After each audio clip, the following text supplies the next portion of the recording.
Mon beau-père m'a traité comme de la saleté parce que j'étais pauvre.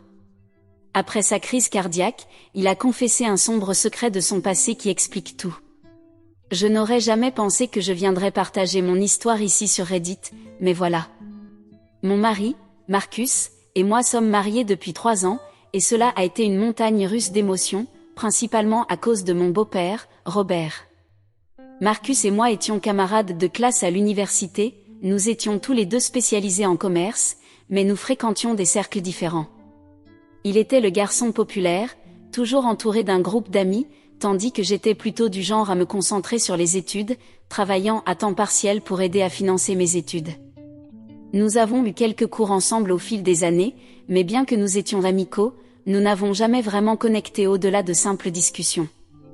Nous avons perdu contact après l'université, quand j'ai commencé en bas de l'échelle dans le marketing, tandis que Marcus a décroché un emploi dans une grande entreprise grâce au capital social de sa famille.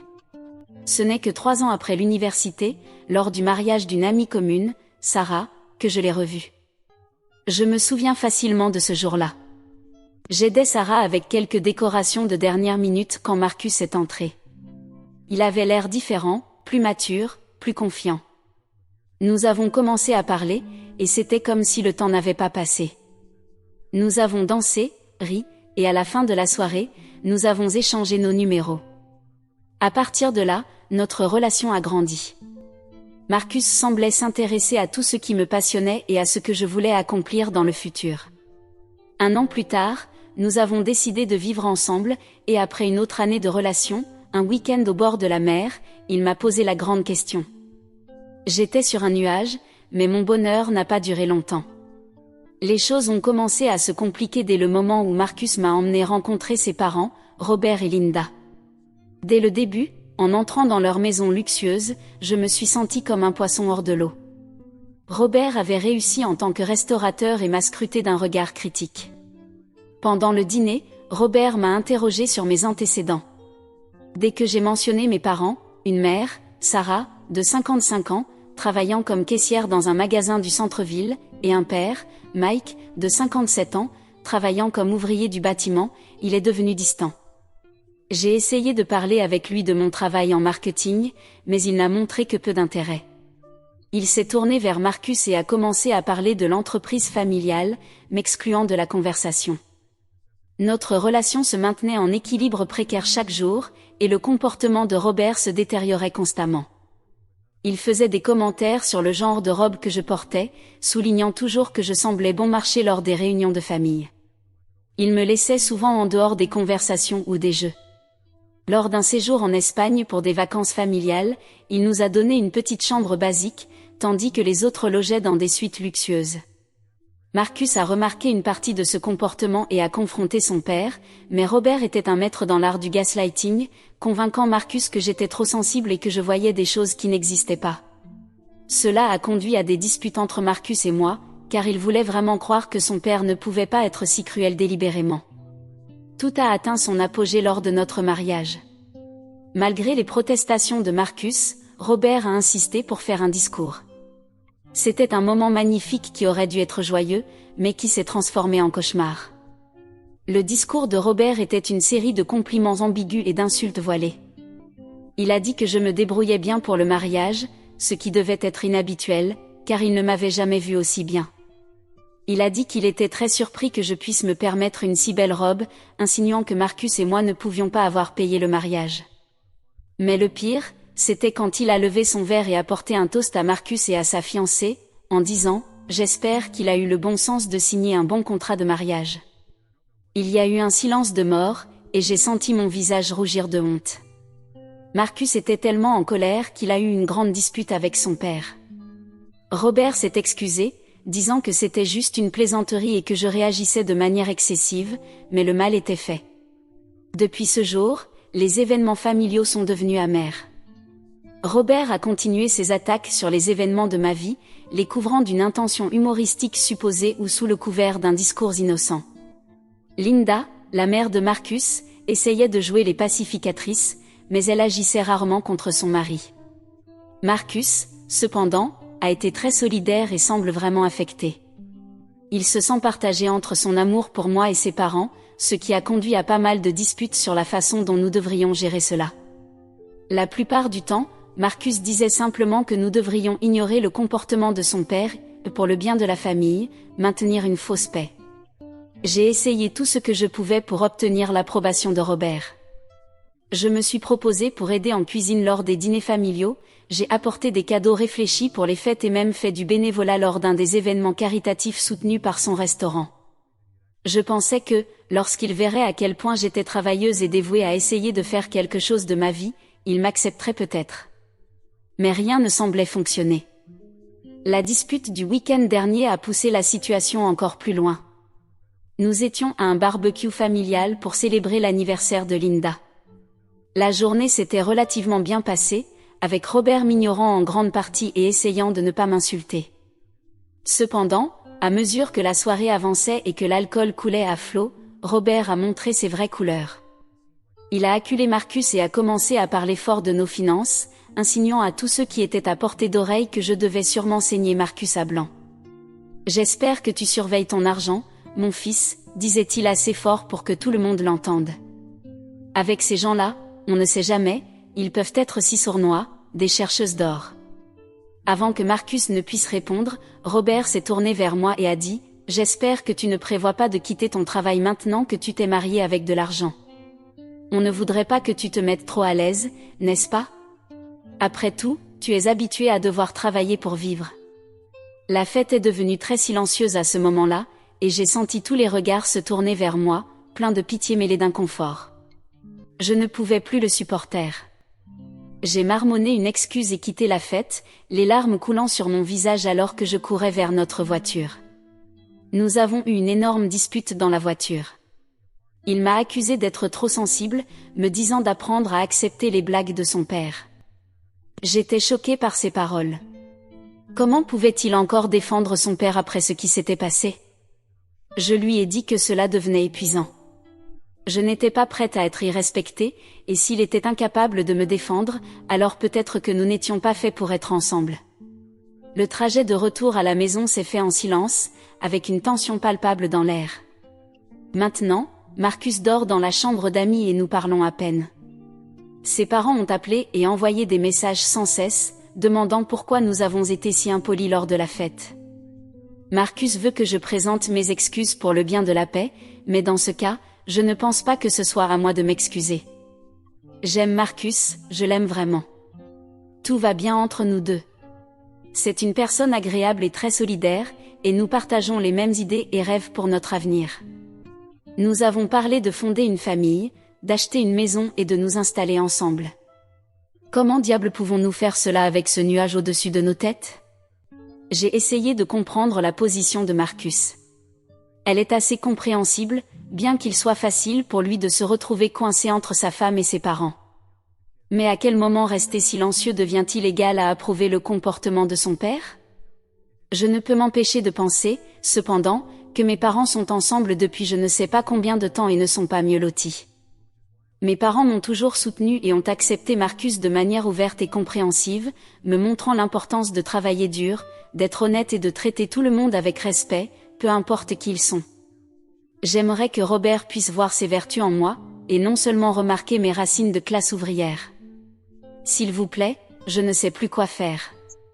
Dois-je m'en tenir à l'idée que Marcus doit me soutenir pleinement en confrontant son père, ou cela pourrait-il se retourner contre moi? Je ne veux pas prendre une décision qui pourrait m'éloigner de Marcus, secouant probablement mon mariage. Je ne pense pas que je pourrais le supporter. Est-ce que je réagis de manière excessive? Devrais-je apprendre à faire face au comportement de Robert pour le bien de mon mariage, ou dois-je vraiment tracer une ligne à ce moment-ci? Je me sens vraiment perdue et je pourrais utiliser quelques conseils. Comment puis-je avancer dans cette situation sans perdre ni moi-même ni mon mariage? Mise à jour 1. Cela fait environ 2 semaines depuis ma dernière publication et je voulais vous informer de ce qui s'est passé. Le plus important est que je tiens à remercier tout le monde pour leurs commentaires et conseils de soutien. Ils ont fait une grande différence en termes de compréhension de la situation et m'ont vraiment donné le courage de prendre une décision. Quelques jours plus tard, et avec beaucoup de tension dans l'air, Marcus et moi avons vraiment parlé des choses. J'ai décidé de lui montrer ma publication originale avec toutes les réponses. En lisant tout, j'ai pu voir la prise de conscience se dessiner sur son visage. Il a dit qu'il était en total déni du comportement de son père et qu'il regrettait de ne pas s'être fermement levé pour moi. Nous avons parlé pendant des heures de nos enfances et de la manière dont elles ont influencé notre vision des choses. Marcus s'est ouvert sur ce que c'était de grandir avec Robert comme père. Il m'a raconté quelques histoires sur la grande pression que Robert exerçait sur lui pour qu'il réussisse, comment rien ne semblait jamais suffisant. Cela m'a donné un aperçu des raisons pour lesquelles Marcus avait tant de mal à se tenir debout face à son père. Je me suis aussi davantage ouverte sur ma propre éducation. J'ai raconté à Marcus ces Noëls où mes parents ne pouvaient nous offrir qu'un petit cadeau chacun, mais comment la maison était encore pleine d'amour et de rire. J'ai parlé de voir mon père rentrer à la maison épuisé après de longues journées sur le chantier, mais trouvant encore l'énergie pour m'aider avec mes devoirs. Je voulais que Marcus comprenne que, bien que nous n'ayons pas eu beaucoup d'argent, ma famille m'a donné quelque chose de bien plus précieux, l'amour inconditionnel et le soutien. Après cela, nous avons convenu que nous devions affronter ses parents. Marcus a dit que nous devrions les inviter à dîner chez nous. J'étais réticente à cette idée, pour éviter d'être encore une fois embarrassée par Robert, mais j'ai accepté. Donc, les jours suivants ont été passés à préparer le dîner. Marcus et moi avons travaillé sur le menu, que j'ai insisté pour qu'il soit somptueux sans être trop ostentatoire. Je voulais prouver à Robert que oui, je pouvais appartenir à son monde, mais que je n'avais pas oublié mes racines. Le déjeuner a été organisé pour le week-end, et c'était intense, c'est le moins qu'on puisse dire. L'arrivée de Robert et Linda a suffi à me faire comprendre que nous étions déjà tendus. Nous avons fait de petites conversations avec les amuse-gueules, laissant Marcus diriger la conversation vers des sujets neutres. Ce n'est que pendant le plat principal que Marcus a pris la parole et s'est adressé à ses parents. Il a commencé, pas très joyeusement, en leur informant de leur comportement récent, ou plutôt de celui de Robert, qui avait affecté notre relation. Bien qu'il ait parlé de manière amicale, son ton était ferme, leur faisant comprendre que nous allions minimiser notre contact avec eux s'ils continuaient à me traiter avec manque de respect. Vraiment, il n'a pas fallu longtemps à Robert pour passer à la défensive, en disant « Tu as monté Marcus contre nous ». Mais cette fois, cela n'a pas fonctionné, Marcus ne céderait pas. Il a cité des exemples du comportement abusif de Robert, en particulier le discours lors du mariage et l'incident récent du barbecue. Pendant que Marcus parlait, j'ai observé le visage de Linda. Elle semblait vraiment surprise, ses yeux s'agrandissant avec chaque exemple que Marcus mentionnait. Elle ne s'était pas rendue compte de l'ampleur du comportement de Robert. Enfin, elle s'est tournée vers moi avec des larmes dans les yeux, exprimant son regret de ne pas avoir parlé plus tôt. Mais même ainsi, Robert ne s'est pas rendu. Il continuait de me dire qu'il m'avait toujours traité avec justice, que j'étais trop sensible. Finalement, j'en ai eu assez, alors j'ai parlé. J'ai pris une grande inspiration et regardé Robert dans les yeux. Je lui ai dit ce que je ressentais. Comment ces constantes moqueries et remarques m'avaient fait me sentir, comment elles m'ont fait remettre en question ma valeur au début. J'ai continué en disant qu'entrer dans une pièce me faisait me sentir non bienvenue et déjà sur les nerfs, me préparant à me défendre contre le prochain insulte ou compliment déguisé. Alors, j'ai décidé de changer de tactique. Au lieu de continuer à argumenter de manière défensive, j'ai commencé à me vanter de mes origines et de mon passé. Je lui ai raconté comment mes parents travaillaient jour et nuit pour nous assurer 3 repas décents et économiser un peu d'argent pour mes études universitaires. J'ai relaté des anecdotes fascinantes des leçons que j'avais apprises d'eux, sur comment le travail acharné et l'honnêteté finiraient par porter leurs fruits, comment des standards de vie décents, sans discrimination ni distinction, étaient un droit pour chaque personne. Je lui ai dit qu'en dépit du style de vie qu'il méprisait, j'avais réussi à devenir ce que je suis grâce à mon travail acharné. Je lui ai dit que j'avais financé mes études universitaires grâce à des bourses et des emplois à temps partiel, ce qui m'avait plus tard propulsé dans une carrière réussie en marketing. Pour lui, peut-être que je n'étais pas née avec de l'argent, mais j'avais été élevée avec des valeurs à l'ancienne que l'argent ne pouvait pas acheter de toute façon. À mesure que je continuais à parler, j'ai vu l'expression de Robert changer. Il semblait étonné, comme s'il ne m'avait jamais vraiment vu avant. Plusieurs fois, il voulait m'interrompre, mais Marcus ne le lui permettait pas. Il a fermement dit à Robert que, pour une fois, il devait simplement écouter ce que j'avais à dire. À la fin de la soirée, Robert n'avait pas encore présenté ses excuses, mais il était beaucoup plus calme. Linda, cependant, était presque en larmes. Avant de partir, elle m'a serré fort dans ses bras et m'a chuchoté « Je suis désolée, et les choses seront différentes ». Nous nous sommes littéralement sentis épuisés lorsqu'ils sont partis, mais soulagés. Marcus m'a dit à quel point il était fier de moi pour m'être défendu, et je lui ai dit combien cela signifiait pour moi qu'il m'ait soutenu.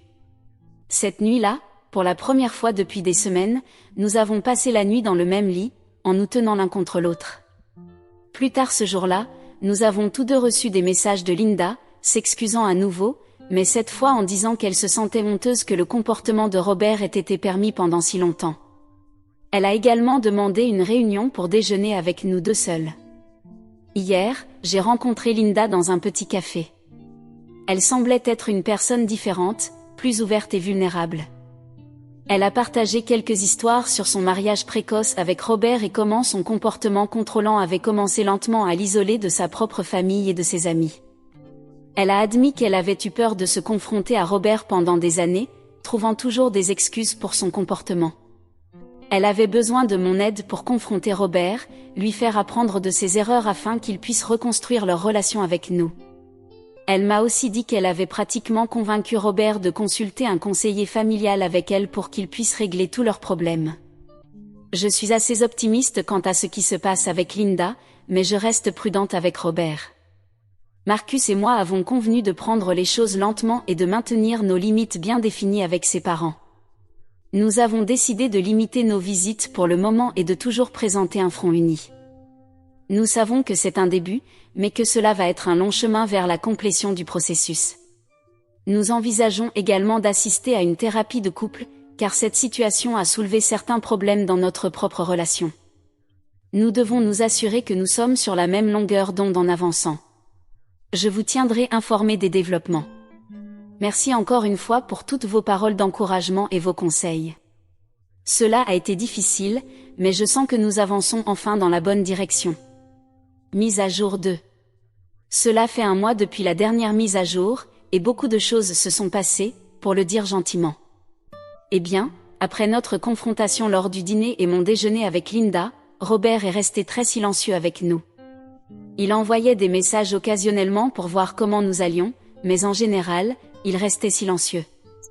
Marcus était inquiet, mais j'ai trouvé cela un soulagement agréable de la tension. Pendant ce temps, Marcus et moi avons travaillé sur notre relation.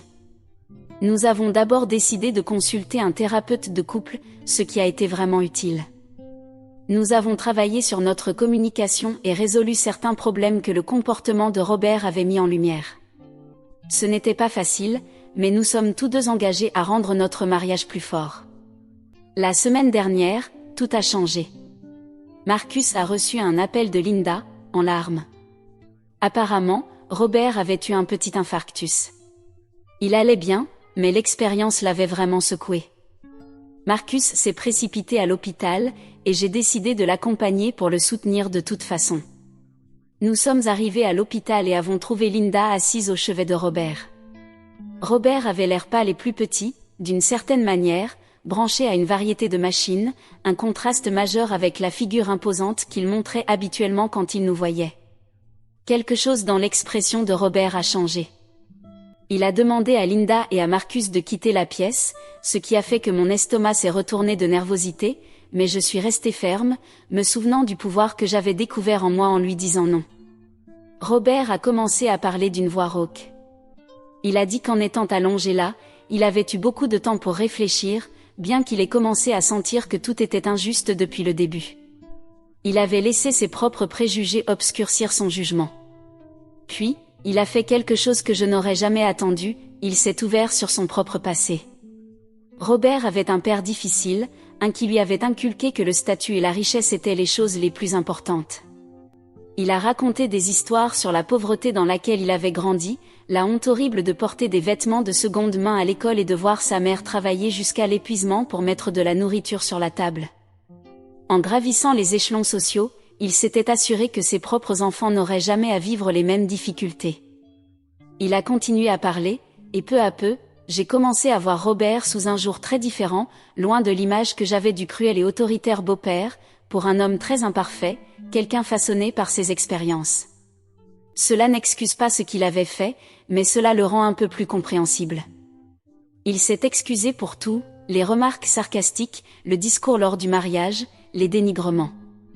Il a dit qu'il avait finalement compris qu'en essayant de protéger Marcus de ce qu'il percevait comme une menace pour son mode de vie, il avait failli éloigner son fils. Il a admis que voir Marcus se précipiter à l'hôpital avec moi à ses côtés lui avait fait réaliser ce qui comptait vraiment dans la vie. Je ne vais pas mentir, au début, j'étais un peu sceptique. Une expérience de mort imminente pousse les gens à dire des choses qu'ils ne pensent pas vraiment. Mais plus nous parlions, plus je pouvais voir un véritable remords dans ses yeux. J'ai dit à Robert que j'appréciais ses excuses, mais que reconstruire notre confiance brisée prendrait du temps. Il a hoché la tête en signe d'accord et m'a dit qu'il comprenait, et qu'il était prêt à faire tout ce qui serait nécessaire pour faire les choses bien de nouveau. Puis, quand Marcus et Linda sont revenus, Robert a appelé Marcus pour qu'il s'assoie. Il s'est excusé auprès de lui aussi pour l'avoir mis au milieu et a admis qu'il n'avait pas respecté ses choix. Marcus était visiblement ému, et pour la première fois depuis des années, je les ai vus s'embrasser sans aucune tension sous-jacente. Depuis ce jour à l'hôpital, les choses n'ont pas été les mêmes. Robert a été autorisé à sortir de l'hôpital quelques jours plus tard et il a fait des efforts pour changer. Il nous a même invités à dîner le week-end dernier, faisant un effort extraordinaire pour être gentil avec moi. Il a même demandé des nouvelles de mes parents et semblait vraiment intéressé à m'entendre parler d'eux. Cela a été très encourageant pour Linda, et je l'ai vue devenir plus courageuse en exprimant ses opinions autour de Robert. Ils ont également commencé à voir un conseiller familial ensemble, et Linda dit que cela les a aidés à résoudre de nombreux problèmes. Marcus semble, si possible, plus en paix que je ne l'ai jamais vu en des années. Il a été partagé entre sa femme et ses parents, mais maintenant, il est libéré de ce stress. Nous continuons toujours à suivre une thérapie de couple, ce qui a énormément aidé à rétablir notre communication. Je dois avouer que je suis seulement prudemment optimiste.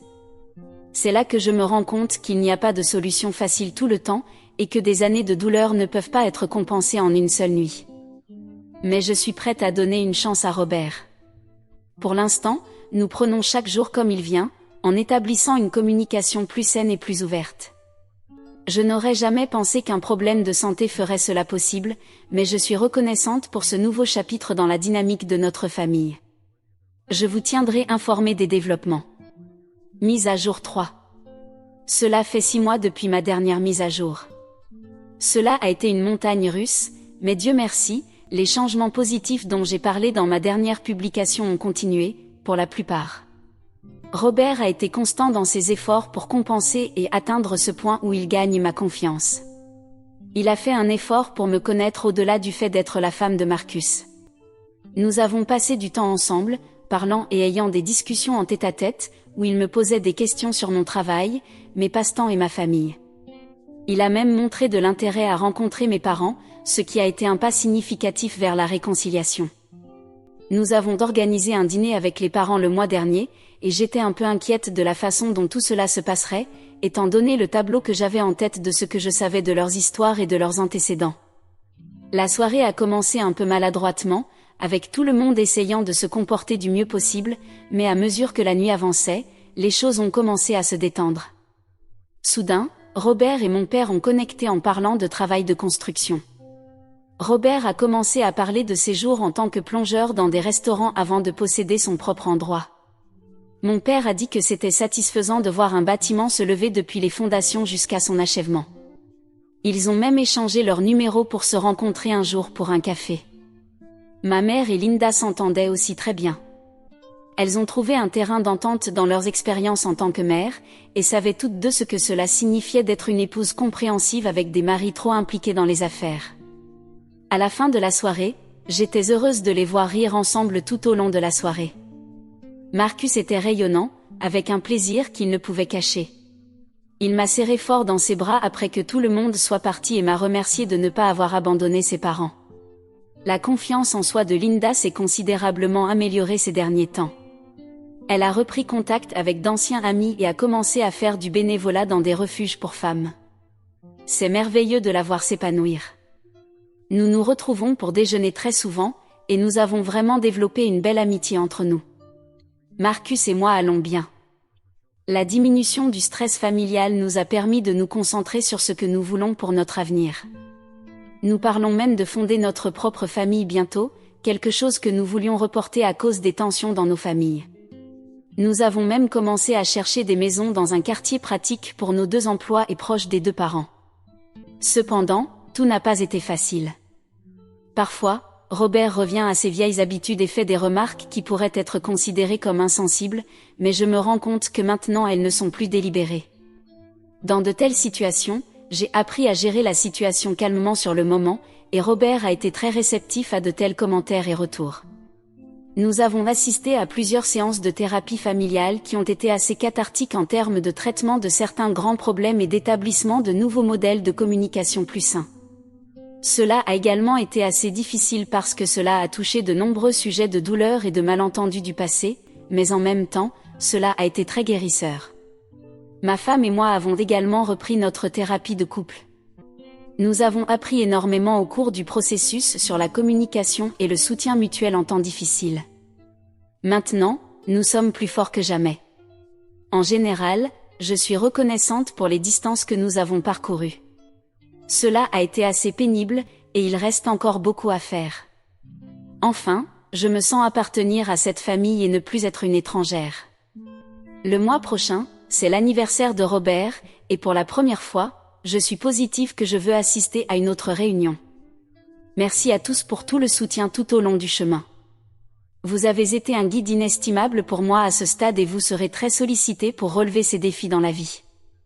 Soyez assurés que nous possédons maintenant les outils et sommes prêts à travailler ensemble pour résoudre les problèmes dans cette famille.